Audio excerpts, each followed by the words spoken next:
Hey everybody, thanks for stopping by. My name is Cliff Totten, and this video is about the brand new DJI Mavic-2 Pro and the Zoom versus the DJI Mavic Air and the Phantom 4 Pro Plus 2.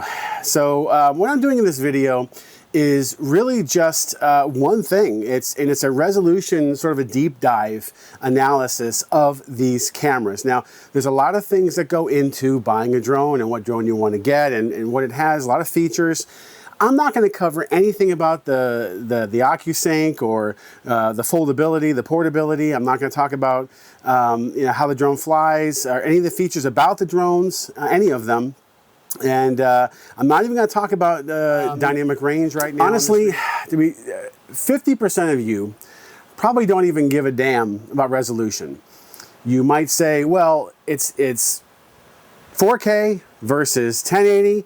I can't even tell the difference. 1080 looks fine to me. In fact, probably most of you aren't even going to watch your drone footage on a 4K monitor. You're probably going to watch it on your iPad. You're probably going to watch it, on a 1080 television. So why do you care about resolution? If you really don't, this video is not for you, because there's going to be a lot of pixel peeping and sort of a semi-lab work that I'm going to be doing in this video that's probably going to bore the crap out of you. So this video is intended just for people who care about resolution and clarity and stuff like that. A lot of people have been demanding that DJI give them a 1-inch sensor in a folding drone. DJI did that. Now, a lot of people don't even care why they want a 1-inch sensor. They just know they're supposed to want a 1-inch sensor, okay? So DJI gave it to them, and for a lot of people, that's all they care about. They don't care about the reasons why a 1-inch sensor is better than a smaller sensor. They just want a 1-inch sensor. That's all they know, and that's all they care about. What I'm gonna do is something you're not supposed to do in a YouTube video, which is go straight to the conclusions right up front. Okay, I'm going to tell you what I found out about these drones, and so there's some pretty shocking stuff in here, and tell you right now what they are. So if you're interested in what I found, you can go ahead and watch further. If you look at this stuff and say, you know what, I don't care, you can go ahead and turn the video off right now. I know your time is really important, so I don't want to waste anybody's time. So this is just for the people who really care about this stuff. My conclusions are this. All DJI drones look pretty good. They all have a for what they're designed for and for the price range that they sit at, they all have a decent look to them. They all look decent, okay? Good dynamic range, good noise performance, at least good, and decent and good resolution, okay? One of the things I learned is that the Phantom 4 Pro smokes all of the others in the area of resolution and detail. Even though it has the same image sensor, it kills all of the other drones, especially in wide view. The rest of the drones, the Mavic Air, the Mavic-2 Pro, the Mavic-2 Zoom, are basically roughly about the same in resolution in their wide mode, their normal wide mode. They're all about the same. There isn't much variation between those drones in wide view. Now, when you go to the HQ view of the Phantom or the Mavic, I can't get these names right, Mavic-2 Pro, then you do get a little bit of a resolution bump in that mode, but not a lot. But again, the Phantom 4 still crushes all of them in clarity and detail. Next one is a kind of a big one, and the Mavic-2 does not truly use the full 1-inch sensor that DJI has installed in it, okay?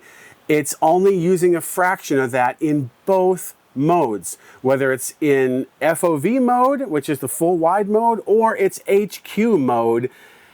Neither one of those modes uses or scans every pixel on that sensor. It's not using the full 1-inch sensor, and I'm going to show you why that's the case. It's actually line skipping, pixel binning, or doing a crop out right in the center of the sensor. So it's not using the whole sensor that we've been asking for. Another pretty crazy one is that when you compare the Mavic-2 Pro's 2.7K versus its 4K in wide full FOV mode, you're going to see that the resolution on both of those is very, very close, almost the same. Again, we're talking a 4K, quote unquote, versus a 2.7K, and they are almost identical. That really kind of pissed me off when I first noticed that, and when I first saw that. I've kind of gotten over it since then, but that didn't sit well with me when I first noticed that. So why, DJI? Why are you doing this with the Mavic Pro 2? The Phantom 4 Pro, okay, I have the version 2, scans every single pixel, does a full pixel readout, okay? It's a 20 megapixel sensor, but full pixel readout is a 14 megapixel in a 16:9 4K 16:9 crop. That's 14 megapixels in that image. The Phantom 4 Pro scans all of that and scales it down to 4K, which is 8.3 megapixels, okay? The Mavic-2 Pro, Mavic-2 Pro does not do that. It actually line skips, okay, or pixel bins. Now, what is line skipping and pixel binning? Pixel binning is when you take clusters, RGB clusters. Yes, there's 2 green for every red and for one red and one blue photo site, okay? You cluster these photo sites and you average them mathematically, each cluster, and the cluster can be a different size, whatever size DJI wants it to be. They average it into one value, and it is a crude way. What they do is they scan every other line. So they'll read line 1, skip line 2, go straight to line 3, read that one, skip 4, go to 5, and you get the idea all the way down. So what you get is an image sensor that has all of the odd lines scanned and an image made from that, and the even lines are left out. They're unscanned, they're untouched, they're unused. So if you scan every other line on an image sensor, you're only using half of its surface area. Think about that. Half of its surface area. If you had a 1 million piece jigsaw puzzle of, I don't know, let's say planet Earth, okay? And you took 500,000 of those jigsaw puzzle pieces out, threw them in the trash can. With the others you had left on the table, you combine them together, okay? What's your image of planet Earth going to look like? Well, it's going to have detail problems because you've just thrown out half the jigsaw pieces. Sensors get hot. When you read them fast and when you read them more, they get hotter, okay? So to cool the sensors down, you can line skip and you can crop out, do center crops, and that will reduce heat in the sensor. We're going to talk about that more towards the end, the conspiracy theory kind of part of this. So it might have been because they didn't want to, but because they had to do it. That's an interesting idea. Let's go. Anyway, so let's go ahead and get in. Okay, so this is the Mavic Air, and let's go ahead and zoom in on that chart and take a real close look there. And you can see that circles 10, 11, 12, 13, 14, 15, 16, 17 all have full resolution inside of them. 18 seems to be the breaking point, and of course beyond 18 is pretty much destroyed. But look, this is a pretty good performance. We've got right up until 17. This is a good performance for the Mavic Air. Okay, the Mavic Zoom at full wide. Again, really good performance right up until about the same, 18. Very, very good for this little image sensor. Okay, it's the 2 Pro HQ sensor crop. Again, about the same performance. Looks really good. Between 17 and 18, we'll call it 17. But again, this is very, very close to the Mavic Air and the Mavic Zoom in full wide. Not bad. And here is the Phantom 4 Pro, and wow, what a difference. The resolution on this is down to about 20 to 21 or so, right around there. You know, it's not about just having a 1-inch sensor. It's about also how you read all those pixels and how you process those pixels into an image. I also have to wonder if DJI is not using an optical low-pass filter on this sensor. But anyway, this is pretty damn good. So this is the Mavic Pro 2 in FOV wide mode. Again, this is exact same image sensor, but look at how the frequencies just sort of mash into each other, and there's a lot of soft aliasing going on. We can only get down to about 15 barely onto this this chart. But this is just a good example of how, you know, reading a sensor out changes the quality of your image. It's not just a sensor, it's how you read it. Okay, so now you're looking at this chart going, whoa, why does it look so different? What's going on with that, with that shape? Why is it so soft like that? And why does it have those swirly sort of a shape inside those concentric circles like that? And although it's impossible to say this definitively, okay, but commonly what you see what happens when you see stuff like that in a chart, especially that softness like that, you have to think pixel binning, okay, and that's where I said earlier about clustering pixels into single values as a crude way of image scaling, okay. Again, we're going from 14 megapixels down to 8.2, 8.3, whatever it is, in 4K, or line skipping. And again, line skipping is just that. You read every other line and you combine your image from that. And of course, the artifacts of line skipping are what looks like in that chart there. It's soft, swirly moire patterns and aliasing and general softness. So I think, just from looking at these charts, I really have to believe that there is a line skipping or pixel binning issue going on in the Mavic-II Pro. So I thought this was huge. When I saw this, I almost fell out of my chair. And again, this only exists in FOV mode. In HQ mode, it's much better. So definitely DJI knew what they were doing when they named these two modes, FOV and HQ, because one is high quality and the other is FOV. So they knew what they were doing here. They saw this evidently.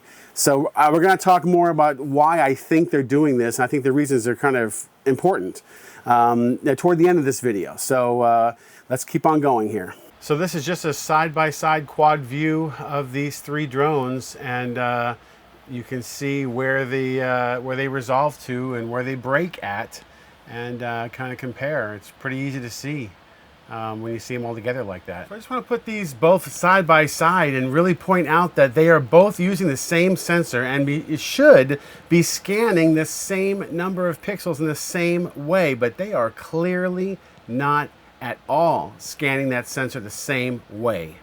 So these are just individual full screen display of each of the drones. The Mavic Air looks very good. I can't complain about that, especially for its image size. The Mavic Zoom also with a similar sensor definitely looks very close to that. Might have a little bit cleaner noise performance. And the FOV wide on the Pro definitely looks softer. Not much, but definitely a little bit softer. And the HQ does look a little bit sharper, so they definitely named them properly. And we switch over to the Phantom 4, and everything just stands out.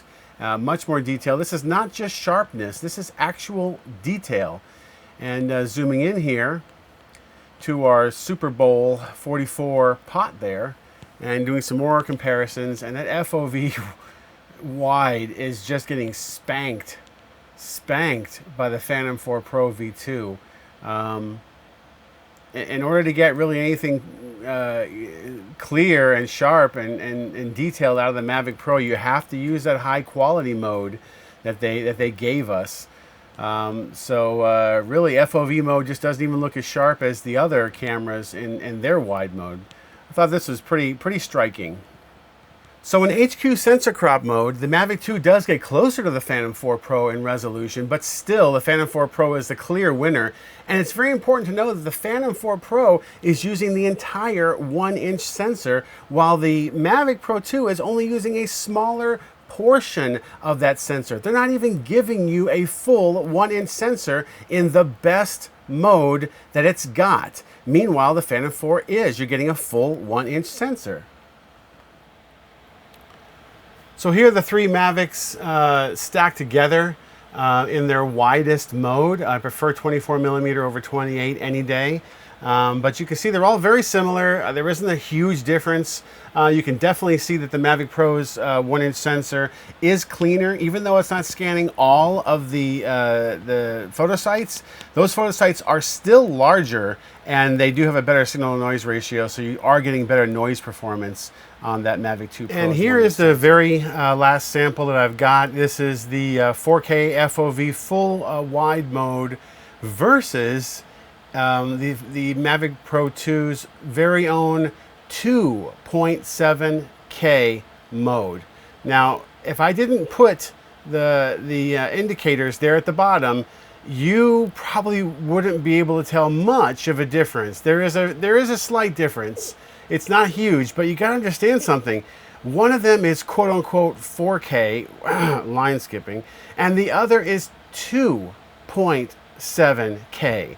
So it's 2.7K versus quote-unquote 4K, and there just isn't a huge difference.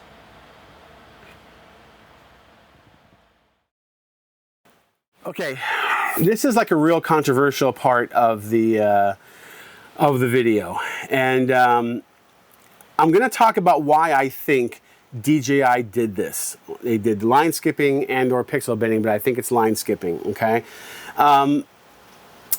when the Mavic-II Pro uses at least an Ambarella H1 processor, at least, if not an H2 processor. We know that the Phantom 4 uses an Ambarella H1. So we know that their processor is powerful enough to do a full pixel readout, okay, and a full pixel scaling. It can do it. DJI chose not to. Now, it was either because of marketing reasons, because they wanted to keep a wall between those, the Phantom line, the Phantom 5, the Phantom 4, and the Mavic line, and just wanted to keep a definition there, that marketing difference. I mean, think about it. If you had full pixel readout on a Mavic-II Pro, why in the hell would you need to buy a Phantom 4 or even a Phantom 5 for that matter? So this is very important from a marketing standpoint, that there is a barrier between the two models. I mean, they're going to be asking a lot of money for that Phantom 5, and it's going to have an image that is significantly better than the Phantom 4. The other possible reason that I could think of, and if anybody can think of anything else, let me know, but the answer is heat. Okay? Now imagine this. Now, I hope this doesn't piss people off, but I have to say it out loud. Okay? I might be wrong, but I got to say it out loud.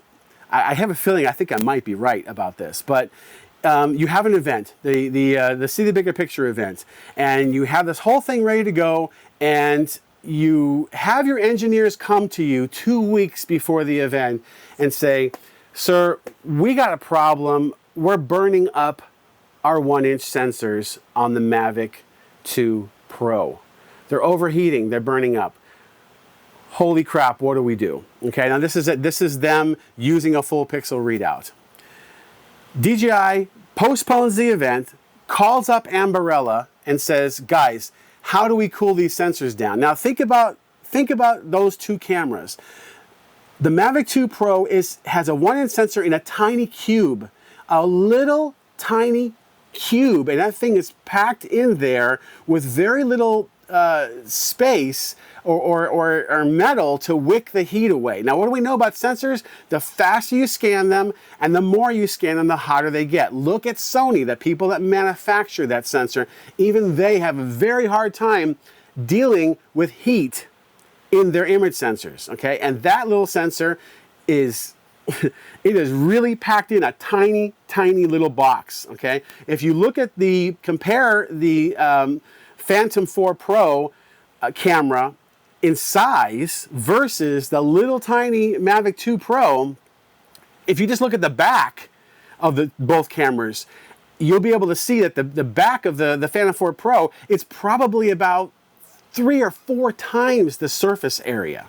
3 or 4 times the surface area, if not, and that's just the back. Around the sides, it's a thicker.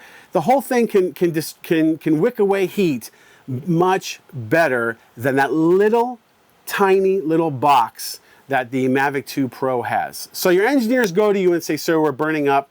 This is bad. We don't have time to redesign our gimbal, to rebalance and use a larger camera. We don't have time to put a cooling fan. We don't have time to do anything.